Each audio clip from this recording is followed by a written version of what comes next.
Hi as friends, నేను మీ రామకృష్ణ. ఎవరైతే తెలంగాణ నిరుద్యోగులు ఉన్నారో వాళ్ళందరికీ శుభవార్త అని చెప్పుకోవచ్చు. ఎవరైతే తెలంగాణ పోలీస్ ఉద్యోగుల కోసం ప్రిపేర్ అవుతున్నారో వాళ్ళకైతే వాళ్ళు ఎప్పటి నుంచో చూసినటువంటి నోటిఫికేషన్ అనేది ఈరోజు రిలీజ్ చేయడం జరిగింది. మీరు స్క్రీన్ పైన చూడొచ్చు.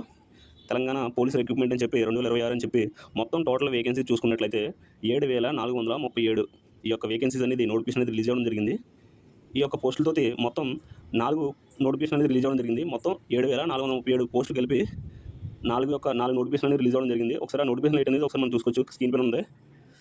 పీసీ సివిల్ అనమాట, అంటే కానిస్టేబుల్ నోటిఫికేషన్, అదేవిధంగా ఎస్ఐ నోటిఫికేషన్, అదేవిధంగా ఈ యొక్క కానిస్టేబుల్ డ్రైవర్స్ ఈ సంబంధించిన నోటిఫికేషన్, అదేవిధంగా ఏఎస్ఐ అని చెప్పి ఇది ఒక నోటిఫికేషన్ అనేది రిలీజ్ అవ్వడం జరిగింది. మీరు ఇక్కడ స్క్రీన్ పైన చూడొచ్చు. మొత్తం టోటల్ 4 నోటిఫికేషన్ కలిపి టోటల్ వేకెన్సీస్ వచ్చి 7,437 ఈ యొక్క పోస్టుల వేకెన్సీస్ అయితే రిలీజ్ అవ్వడం జరిగింది. ఒకసారి మనం ప్రతి నోటిఫికేషన్ ఒకసారి డిస్కస్ చేద్దాం. మనం ముందుగా చూసినట్లయితే తెలంగాణ కానిస్టేబుల్ నోటిఫికేషన్ అనేది ఒకసారి మనం డీటెయిల్గా చూద్దాం. నోటిఫికేషన్ ఓపెన్ అవ్వడం జరిగింది. ఒకసారి మీరు చూడొచ్చు స్క్రీన్ పైన ఏదైతే వేకెన్సీస్ ఉన్నాయనేది ఒకసారి మీరు చూడొచ్చు. మొత్తం తెలంగాణ పోలీస్ డిపార్ట్మెంట్ వచ్చి పోలీస్ కానిస్టేబుల్ సివిల్ వచ్చి 3,697 పోస్టులు అయితే ఉండడం జరిగింది. అదేవిధంగా పోలీస్ కానిస్టేబుల్ ఏఆర్ వచ్చి 1,052 పోస్టులు అయితే ఉండడం జరిగింది. అదేవిధంగా పోలీస్ కానిస్టేబుల్ ఎస్ఏఆర్ మరియు సిపిఎల్ అని చెప్పి ఓన్లీ ఇక్కడ మ్యాన్ అండ్ మెన్షన్ చేయడం జరిగింది. అయితే ఇది మగవారికి మాత్రమే ఈ యొక్క పోస్ట్ అనేది ఉండడం జరిగింది. 24 పోస్టులు అనమాట. ఈ పోస్టులకు సంబంధించిన పే స్కేల్ కూడా పక్కన ఇవ్వడం జరిగింది. 24,280 రూపాయల నుంచి 72,850 రూపాయలు అయితే ఈ యొక్క పే స్కేల్ అనేది ఇవ్వడం జరిగింది. అదేవిధంగా దీంతో పాటు అలవెన్స్ అనేది ఉండడం జరుగుతుంది అనమాట. అదంతా తెలిసిందే. అండ్ నెక్స్ట్ చూసినట్లయితే స్పెషల్ కానిస్టేబుల్ పోస్టులు అని చెప్పి ఒక రిలీజ్ అవ్వడం జరిగింది. స్పెషల్ పోస్ట్ అనమాట. ఈ కానిస్టేబుల్ పోస్టులు చూసుకున్నట్లయితే 1,380 పోస్టులు అయితే రిలీజ్ అవ్వడం జరిగింది. దీనికి సంబంధించిన పే స్కేల్ కూడా స్క్రీన్ మీద మీరు చూడొచ్చు. అండ్ నెక్స్ట్ చూసుకున్నట్లయితే ఫైర్ ఫైటర్ అని చెప్పి 751 పోస్టులు అయితే రిలీజ్ అవ్వడం జరిగింది. దానికి సంబంధించిన పే స్కేల్ కూడా ఇవ్వడం జరిగింది. అండ్ నెక్స్ట్ చూసుకున్నట్లయితే జైల్ వార్డెన్ అనమాట. మేల్ వచ్చి 196, అదేవిధంగా ఫీమేల్ వచ్చి 12 పోస్టులు అయితే ఇవ్వడం జరిగింది. మొత్తం కానిస్టేబుల్ పోస్టులు చూసుకున్నట్లయితే వేకెన్సీలోని 7,112 పోస్టులు అనేది కానిస్టేబుల్ పోస్టులు ఇవ్వడం జరిగింది నోటిఫికేషన్లోని. అయితే ఈ యొక్క నోటిఫికేషన్ అప్లికేషన్ ఎప్పటి నుంచి స్టార్ట్ అవుతుంది, అదేవిధంగా ఎప్పటి వరకు ఉంటుంది అనేది ఇంకా మెన్షన్ చేయలేదు. త్వరలో మనకి అయితే బోర్డు ద్వారా అయితే మనకి ఇవ్వడం జరుగుతుంది. డేట్ అనేది నోటిఫికేషన్లో ఎక్కడ లేదు. సో ఏ రోజు నుంచి స్టార్ట్ అవుతుంది అనేది, ఆ అప్లికేషన్ డేట్ ఎప్పటి నుంచి స్టార్ట్ అవుతుంది త్వరలో అయితే ప్రకటించడం జరుగుతుంది. అది ఒకటి గుర్తుపెట్టుకోవాలి. అండ్ నెక్స్ట్ చూసుకున్నట్లయితే ఈ నోటిఫికేషన్లో జిల్లాల వారీగా సివిల్ పోస్ట్ ఉన్నాయి కదా, ఈ యొక్క ఏ జిల్లాలో ఎన్ని ఉన్నాయని చెప్పి ఆ జిల్లాల వారీగా అయితే ఈ యొక్క పోస్ట్ అనేది మెన్షన్ చేయడం జరిగింది. సో ఫర్ ఎగ్జాంపుల్ మనం చూసుకున్నట్లయితే ఇందులోని ఇవి వరంగల్ చూసుకున్నట్లయితే 496 అనమాట. ఈ పోస్ట్ అనేది ఉండడం జరిగింది. సో అలాగా ప్రతి జిల్లాకి ఈ సివిల్ పోస్టులు జిల్లాల వారీగా విడదీయడం జరిగింది. అండ్ నెక్స్ట్ చూసుకున్నట్లయితే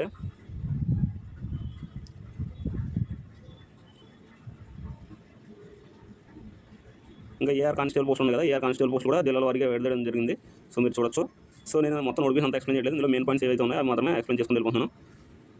మీరు కావాలంటే ఈ నోటిఫికేషన్ అనేది వెబ్సైట్లో ఉంది, డౌన్లోడ్ చేసుకుంటే మీకు క్లియర్ కట్గా ఏదైనా డౌట్ ఉన్నట్లయితే అందులో మీరు చూడొచ్చు. ఇక్కడ ఒకసారి మనం ఏజ్ లిమిట్ అనేది ఒకసారి చూసుకున్నాం. ఇది చాలామంది అడుగుతున్నారు, ఇది ఈ తెలంగాణ కానిస్టేబుల్ అనేది ఏపీ వాళ్ళు అప్లై చేసుకోవచ్చు అని చెప్పంటున్నారు. ఏపీ వాళ్ళు కూడా ఈ యొక్క తెలంగాణ కానిస్టేబుల్ అనేది అప్లై చేసుకోవచ్చు, ఏం ప్రాబ్లం ఉండదు. అయితే తెలంగాణ వాళ్ళకైతే 95% ఉంటుంది. లోకల్ వాళ్ళకి ఓపెన్ 5%లో ఎవరైనా సరే ఎలిజిబిలిటీ ఉంటుంది అనమాట. సో వేరే డిస్ట్రిక్ట్ వాళ్ళకి ఉంటుంది. అదేవిధంగా ఏపీ వాళ్ళు కూడా ఓపెన్ 5%లో మనకి ఆ ఓపెన్ 5%లో రిజర్వేషన్ అనేది ఉంటుంది. కాబట్టి అందులో ఆ యొక్క జిల్లా వాళ్ళు వస్తారు, అదేవిధంగా వేరే జిల్లా వాళ్ళు వస్తారు, అండ్ అదర్ స్టేట్ వాళ్ళు కూడా రాసుకోవచ్చు అనమాట. ఓపెన్ 5%లో ఈ ఏపీ వాళ్ళు ఎవరైతే ఉన్నారో వాళ్ళు ఎలిజిబిలిటీ అయితే ఉంటుంది. కాబట్టి ఏపీ వాళ్ళు కూడా దీనికి అప్లై చేసుకోవచ్చు, నో ప్రాబ్లం. అండ్ చూసుకున్నట్లయితే నెక్స్ట్ చూస్తాను ఒకసారి. ఎస్, ఇక్కడ ఏజ్ రిలాక్సేషన్ గురించి ఒకసారి మనం డిస్కస్ చేసుకున్నట్లయితే ఏజ్ అనేది మేజర్లీ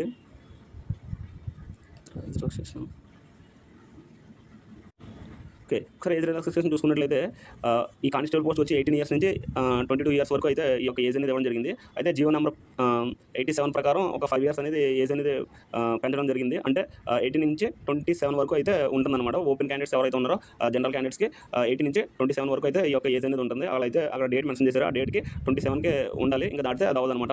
సో ఎవరైతే ఈ జనరల్ వాళ్ళు అదేవిధంగా ఏపీ వాళ్ళు ఎవరైతే ఉన్నారో వాళ్ళు కూడా సేమ్ అనమాట, 27 వరకు అయితే ఉంటుంది ఈ యొక్క కానిస్టేబుల్ అప్లై చేసుకోవడానికి. ఇంకా ఎవరైతే ఇంకా బీసీ ఎస్సీ ఎస్టీ వాళ్ళు ఉన్నారో తెలంగాణ వాళ్ళు, వాళ్ళకైతే ఈ యొక్క 27కి మళ్ళీ ప్లస్ ఒక 5 ఇయర్స్ అనేది యాడ్ అవుతుంది అనమాట. అదనంగా వాళ్ళ యొక్క ఏజ్ అనేది 5 ఇయర్స్ అనేది ఎక్స్ట్రా యాడ్ అవుతుంది. అది కూడా మీకు చూపిస్తాను చూడండి. ఇంకా లాస్ట్ ఇక్కడ ఉంది కదా, ఇక్కడ మీరు చూడొచ్చు. ఎస్సీ ఎస్టీ బీసీ ఈడబ్ల్యూఎస్ క్యాండిడేట్స్కి 5 ఇయర్స్ అనేది ఏజ్ రిలాక్సేషన్ అనేది అదనంగా యాడ్ అవుతుంది. ఇదైతే మీరు గమనించవచ్చు. నెక్స్ట్ ఎడ్యుకేషన్ క్వాలిఫికేషన్ అయితే మీ అందరికీ తెలిసింది కదా, ఇంటర్మీడియట్ అయితే మీ అందరికీ తెలిసింది కదా. ఇంటర్మీడియట్ అనేది కానిస్టేబుల్ పోస్ట్కి అయితే ఎడ్యుకేషన్ క్వాలిఫికేషన్ వచ్చి ఇంటర్మీడియట్, అది కూడా మీ అందరికీ తెలిసిందే. ఈ యొక్క రిక్రూట్మెంట్ ప్రాసెస్ అనేది ఎలా ఉంటుందంటే ఫస్ట్ ఫిల్మ్స్ ఉంటుంది, ఆ తర్వాత ఈ ఈవెంట్స్ కనెక్ట్ చేస్తారు, ఆ తర్వాత మెయిన్స్ ఎగ్జామ్ అనేది కనెక్ట్ చేస్తారు. ఫిల్మ్స్ వచ్చి 200 మార్కులకి అయితే ఈ యొక్క ఫిల్మ్స్ అనేది కనెక్ట్ చేయడం జరుగుతుంది. ఫిల్మ్స్లోనే నెగిటివ్ మార్కింగ్ కూడా ఉంటుంది. 1/5 అనమాట. 1/5 అనేది నెగిటివ్ మార్కింగ్ అనమాట. అంటే మీరు 5 ప్రశ్నలు అనేవి తప్పుపెట్టారంటే ఒక రైట్ అయ్యే ప్రశ్న అనేది మీరు కోల్పోతారు. అదేవిధంగా ఈ యొక్క ఫిలిమ్స్ క్వాలిఫై మార్కులు అనేది మినిమం క్వాలిఫై మార్కులు చూసినట్లయితే ఓసీ అంటే ఓపెన్ క్యాండిడేట్ ఎవరైతే ఉన్నారో జనరల్ క్యాండిడేట్స్‌కి 30% అనమాట. 30% అంటే ఆల్మోస్ట్ 60 మార్క్స్ అనమాట.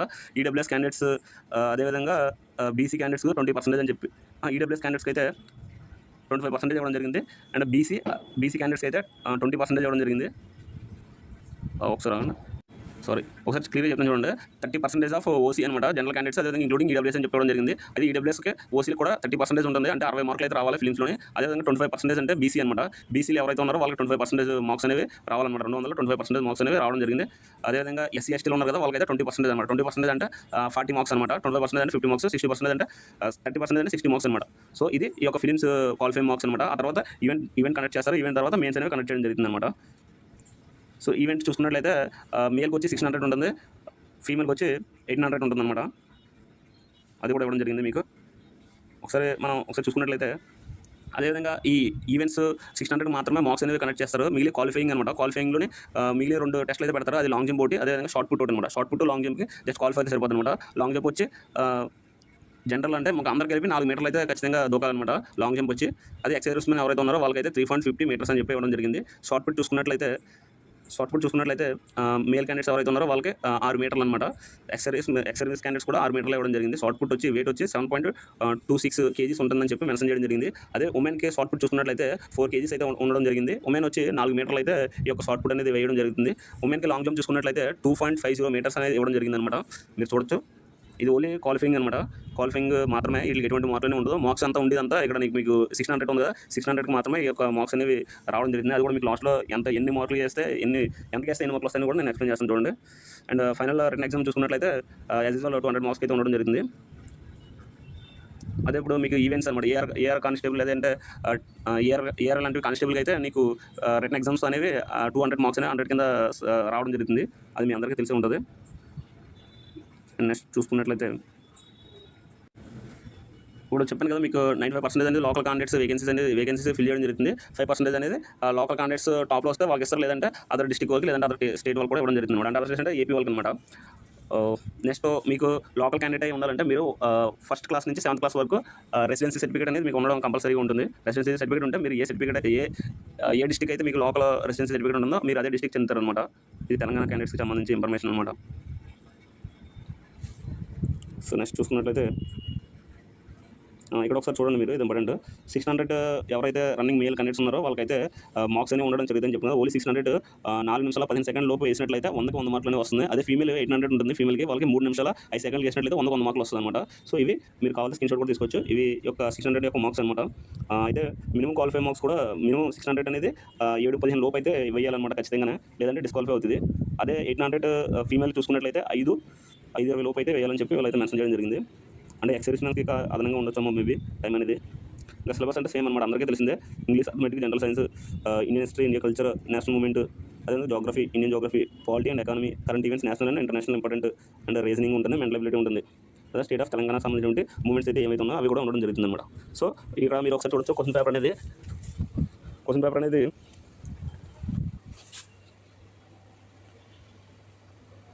ఇంగ్లీష్ అనేది కంపల్సరీ ఉంటుంది. మీరు తెలుగు మీడియం పెట్టుకున్నట్లయితే తెలుగు కానీ ఉర్దూ కానీ మీకు ఆల్టర్నేటివ్ పేపర్ అనేది రావడం జరుగుతుంది. సో ఇది ఈ యొక్క తెలంగాణ కానిస్టేబుల్ సంబంధించిన ఫుల్ నోటిఫికేషన్ డీటెయిల్స్. ఒకసారి ఇప్పుడు మనం ఎస్ఐ నోటిఫికేషన్ సంబంధించి కూడా ఒకసారి డీటెయిల్స్ అనేది ఒకసారి చూద్దాం. ఎస్ఐ నోటిఫికేషన్ వచ్చి టోటల్ వేకెన్సీస్ చూసుకున్నట్లయితే ఎస్ఐ వచ్చి 275 పోస్టులు అయితే ఈ యొక్క ఎస్ఐ నోటిఫికేషన్ వేకెన్సీస్ అయితే ఇవ్వడం జరిగింది. అందులో మీరు చూసుకోవచ్చు. సివిల్ ఎస్ఐలు వచ్చి 148 అయితే ఇవ్వడం జరిగింది. Pressure sub inspector of police వచ్చి ఏఆర్ఎస్ఎల్ వచ్చి 14 అయితే ఇవ్వడం జరిగింది. అదేవిధంగా ఎస్సీఆర్ సిఎల్పి అని చెప్పి ఓన్లీ మగవారు మాత్రం కనెక్ట్ చేస్తారు. ఇవి అయితే 3 అయితే పోస్టులు అనేవి ఉండడం జరిగింది. ఆ తర్వాత టీజీ ఎస్పీలు వచ్చి 12 అయితే ఉన్నాయి. ఇవి కూడా ఓన్లీ మ్యాన్ అని చెప్పి ఇవ్వడం జరిగింది. ఆ తర్వాత స్పెషల్ ఫోర్స్ వచ్చి 44 అయితే పోస్టులు అనేవి సబ్ ఇన్స్పెక్టర్లోనే ఉండడం జరిగింది. తర్వాత సెక్షన్ 5 ఆఫీసర్లు వచ్చి 39 ఇవ్వడం జరిగింది. డిప్యూటీ జైలర్లు వచ్చి 14, అదేవిధంగా డిప్యూటీ జైలర్లోనే ఉమెన్ వచ్చి 1 ఉండడం జరిగింది. అలా టోటల్ వచ్చి మీరు స్క్రీన్ పైన చూడొచ్చు 275 పోస్టులు అయితే ఉండడం జరిగింది. సో దీని గురించి ఒకసారి డిస్కస్ చేసుకున్నట్లయితే ఇది జోన్ వారీగా అయితే ఉండడం జరిగింది కాబట్టి జోన్ వారీగా ఉండడం జరిగింది అనమాట. మీరు చూసుకోవచ్చు. మీరు ఏ జోన్ అయితే ఆ జోన్కి ఎన్ని పోస్టులు ఉన్నాయని మీరు దాన్ని బట్టి చూసుకోవచ్చు అనమాట. సో మీ జోన్లో అయితే మీరు 95% లోకల్ రిజర్వేషన్లో ఉంటుంది. అదే వేరే జోన్కి ఉన్నప్పుడు మీరు ఓపెన్ 5%లో కొట్టుకోవాలన్నమాట. ఎవరైనా సరే అంతే. సో ఆ ఓపెన్ 5%లో ఆ జోన్ వాళ్ళు కూడా టాప్లో ఉన్నట్లయితే వాళ్ళకి ఇచ్చేస్తారు, లేదంటే ఈ వేరే వాళ్ళు ఎవరైనా ఉంటే వాళ్ళకి ఇస్తారనమాట. దీనికి కూడా అంటే అప్లికేషన్ అనేది ఎప్పటి నుంచి స్టార్ట్ అవుతుంది ఏంటనేది కూడా మనకు మెన్షన్ చేయలేదు. త్వరలో డేట్స్ అయితే ఇవ్వడం జరుగుతుందంట. ఇంపార్టెంట్ ఏది ఉంటే ఒకసారి డిస్కస్ చేసుకుని వెళ్ళిపోవచ్చు. దీన్ని కూడా ఏపీ వాళ్ళు అప్లై చేసుకోవచ్చు. సేమ్ ఏజ్ మీకు సరిపోతుందంటే ఏపీ వాళ్ళు కూడా తెలంగాణలోనే జనరల్ కేటగిరీ వస్తారు. మీరు ఏపీలో మీరు బీసీ, ఎస్సీ, ఎస్టీ ఉన్నా సరే తెలంగాణగా వేరే స్టేట్కి అప్లై చేసుకున్నారు కాబట్టి మీరు జనరల్ కేటగిరీలోకి వస్తారు కాబట్టి మీరు ఓపీలోనే ఉంటారనమాట. ఇక్కడ మీరు ఒకటి గమనించవచ్చు. మీరు ఈ 4 నోటిఫికేషన్లో ఏదో నోటిఫికేషన్ అప్లై చేసినా సరే మీరు ఒకసారి ఈవెంట్ వేసినట్లయితే అది 3 మంత్స్ అనేది ఆ ఈవెంట్ని కౌంట్ చేస్తారని చెప్పి మనకి మెన్షన్ చేయడం జరిగింది. అయితే మీరు కానిస్టేబుల్కి ఒకసారి ఈవెంట్ వేసారనుకో అది ఎస్ఐకి ఇంకా వేరేది ఏదైనా సరే నోటిఫికేషన్కి అప్లై చేసినట్లయితే దానికి కూడా ఒకసారి ఈవెంట్స్ అయితే అది సరిపోతుందని చెప్పి వాళ్ళైతే మెన్షన్ చేయడం జరిగింది. అండ్ ఒకసారి మనం ఈ యొక్క ఎస్ఐకి సంబంధించిన ఏజ్ లిమిట్ అనేది ఒకసారి చూసుకున్నట్లయితే ఎస్ఐకి వచ్చి ఏజ్ లిమిట్ అనేది 21 నుంచి 25 ఇయర్స్ అయితే ఇవ్వడం జరిగింది. అయితే మీకు అదనంగా ఓపెన్ కేటగిరీలో ఎవరైతే ఉన్నారో వాళ్ళకైతే 5 ఇయర్స్ అనేది పెంచడం జరిగింది. అదేవిధంగా 5 ఇయర్స్ పెంచితే ఎంత అవుతుంది? 25 నుంచి 5 అంటే 30 అవుతుంది అనమాట. అండ్ నెక్స్ట్ ఎవరైతే SC, ST, BC, EWS candidates ఉన్నారో వాళ్ళకి మళ్ళీ +5 అనమాట. అంటే 35 వరకు అయితే వీళ్ళకి అప్లై చేసుకోవడానికి ఉంటుందన్నమాట. అదే ఏపీ వాళ్ళు ఎవరైనా ఉన్నట్లయితే వాళ్ళకైతే ఈ 30 ఇయర్స్ లోపు ఉన్న వాళ్ళు ఈ నోటిఫికేషన్ అనేది అప్లై చేసుకోవచ్చు అనమాట. సో ఇది తెలిసిందే కదా మీకు. ఎడ్యుకేషన్ క్వాలిఫికేషన్ వచ్చి డిగ్రీ అనేది మస్ట్ బి పాస్ అవ్వడం ఉండాలి ఖచ్చితంగా.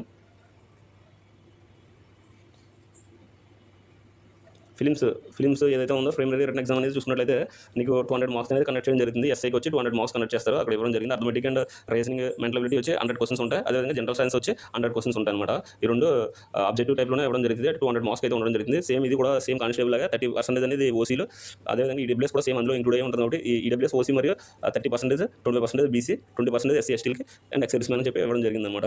ఈ మినిమం క్వాలిఫై మార్కులు అనమాట. ఫిల్మ్స్కి వచ్చి ఆ తర్వాత ఈవెంట్ కండక్ట్ చేస్తారు. ఆ తర్వాత మెయిన్ ఎగ్జామ్ అనేది ఉండడం జరుగుతుంది. సో సేమ్ అనమాట. ఇవి ఈవెంట్ కూడా సేమ్ ప్రాసెస్ అనమాట. 600 ఉంటుంది, అది లాంగ్ జంప్ ఉంటుంది, షార్ట్ పుట్ ఉంటుంది అనమాట. సేమ్ అక్కడ కానిస్టేబుల్కి ఏదైతే డిస్కస్ చేసామో అదే ఉంటుంది అనమాట. దీనికి ప్రత్యేకంగా మళ్ళీ చెప్పవసరం లేదు. సో మెయిన్స్ అయితే మాత్రం దీనికి సపరేట్గా ఉంటుంది. మెయిన్స్ పేపర్ అనేది ఒకసారి మనం చూసుకున్నట్లయితే సివిల్ ఎస్ఐలు ఏదైతే ఉన్నాయో వాళ్ళకి మెయిన్స్ పేపర్ అనేది ఒకసారి డిస్కస్ చేద్దాం మనం. మెయిన్స్ వచ్చి మనకి పేపర్ 1 ఉంటుంది, పేపర్ 2 ఉంటుంది అనమాట. పేపర్ 1 చూసుకున్నట్లయితే ఇంగ్లీష్ ఉంటుంది, ఆబ్జెక్టివ్ పార్ట్ ఏలో ఉంటుంది. ఆబ్జెక్టివ్ టైప్ 25 క్వశ్చన్స్ ఇస్తాడు. పార్ట్ బీలో డిస్క్రిప్టివ్ టైప్ ఏమో 75 క్వశ్చన్స్ అనమాట. 75 మార్క్స్ అనమాట. అలా 100 మార్క్స్కి అయితే ఈ యొక్క ఎగ్జామ్ అనేది కండక్ట్ చేస్తారు. అదే పేపర్ 2 చూసుకున్నట్లయితే తెలుగు లేదంటే ఉర్దూ అనమాట. ఆబ్జెక్టివ్ ఆబ్జెక్టివ్ వచ్చి 25 క్వశ్చన్స్ ఇస్తాడు, 25 మార్క్స్. ఎన్ని క్వశ్చన్స్ ఇస్తారని మెన్షన్ చేయలేదు, కానీ అయితే 25 మార్క్స్ అనమాట. లాస్ట్ అయితే 50 క్వశ్చన్స్ ఇచ్చాడు అనుకుంటా. ఒక్కో క్వశ్చన్ హాఫ్ మార్క్ అనుకుంటాను నాకు తెలిసి. పార్ట్ బి చూసుకున్నట్లయితే డిస్క్రిప్టివ్ టైప్ వచ్చి 75 క్వశ్చన్స్, 75 మార్క్స్ అనమాట. డిస్క్రిప్టివ్ అంటే ఏదో ఎస్ రైటింగ్ ఆ టైప్ ఆఫ్ రావాలన్నమాట. లెటర్ రైటింగ్ ఈ టైప్ ఉండడం జరిగింది. తెలుగు ఇది ఉర్దూ అనమాట.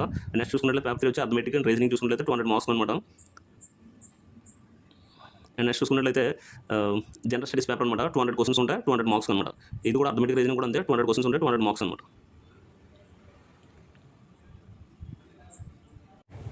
నెక్స్ట్ చూసుకున్నట్లయితే ఇక్కడ పేపర్ 1, పేపర్ 2 ఏదైతే ఉందో అవైతే క్వాలిఫై నేచర్ అని ఇవ్వడం జరిగింది. సో ఇవి మినిమం క్వాలిఫై అవ్వాలంటే 40% ఓసీ, అదేవిధంగా ఈడబ్ల్యూఎస్ కూడా 35% అయితే బీసీలు, 30% ఎస్సీ ఎస్టీలు అయితే ఇవ్వడం జరిగింది. ఎక్సెప్షన్ కూడా 30%. ఇవైతే మినిమం పేపర్ 1, పేపర్ 2 ఇవన్నీ క్వాలిఫై అవ్వాలన్నమాట. అలా క్వాలిఫై అయితేనే మీ యొక్క పేపర్ 3 అండ్ పేపర్ 4 యొక్క పేపర్స్ అనేవి మార్క్స్ అనేవి కౌంట్ చేయడం జరుగుతుంది. రిజల్ట్ కూడా ఇస్తారనమాట. వాటికి సంబంధించిన అది క్వాలిఫై కాకపోతే ఉండదన్నమాట. సో ఇది మెయిన్స్ ఎగ్జామ్ సంబంధించిన డీటెయిల్స్ అనమాట. మీరు ఒకసారి చూడొచ్చు, మీకు ఏదైనా డౌట్ ఉంటే నన్ను అడగచ్చు.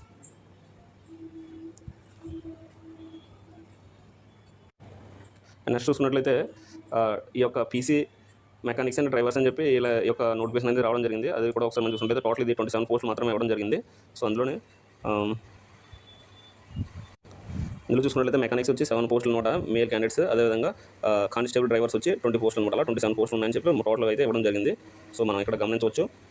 సో ఇది ఈ నోటిఫికేషన్ సంబంధించింది. అండ్ లాస్ట్ వచ్చి చూసుకున్నట్లయితే ఏఎస్ఎల్ అనమాట. ఏఎస్ఎల్ నోటిఫికేషన్ కూడా ఇవ్వడం జరిగింది. అది టోటల్ వచ్చి 23 అనమాట. 23 పోస్టులు అయితే ఈ యొక్క వేకెన్సీస్ అనేవి ఇవ్వడం జరిగింది. సో అది జూన్ వరకు ఇవ్వడం జరిగింది. సో సేమ్ ఉంటుంది. సో దీనికి సంబంధించిన ఎగ్జామ్ అదేవిధంగా సిలబస్ కూడా ఇవ్వడం జరిగింది. అది వేరే ఉంటుంది కాబట్టి ఈ నోటిఫికేషన్ ఆ notification separate syllabus, separate exam pattern ఉంటుంది కాబట్టి ఒకసారి మనం క్లియర్ కట్గా నోటిఫికేషన్ అనేది మొత్తం అంతా క్లియర్గా చదివితే మనకు అర్థమవుతుంది అనమాట. సో ఇది తెలంగాణ సంబంధించినటువంటి నోటిఫికేషన్ యొక్క డీటెయిల్స్ వచ్చి మొత్తం వచ్చి 7,437 యొక్క పోస్టులు అనమాట. ఈ యొక్క తెలంగాణ నోటిఫికేషన్ అనేది రిలీజ్ అవ్వడం జరిగింది. 4 నోటిఫికేషన్లో ఇది ఈ యొక్క టోటల్ రిక్రూట్మెంట్ అనేది జరగడం జరుగుతుంది. సో అది ఫ్రెండ్స్, మీకు సంబంధించిన ఏమైనా డౌట్స్ ఉన్నట్లయితే కామెంట్ చేయండి. జై హింద్, జై భారత్.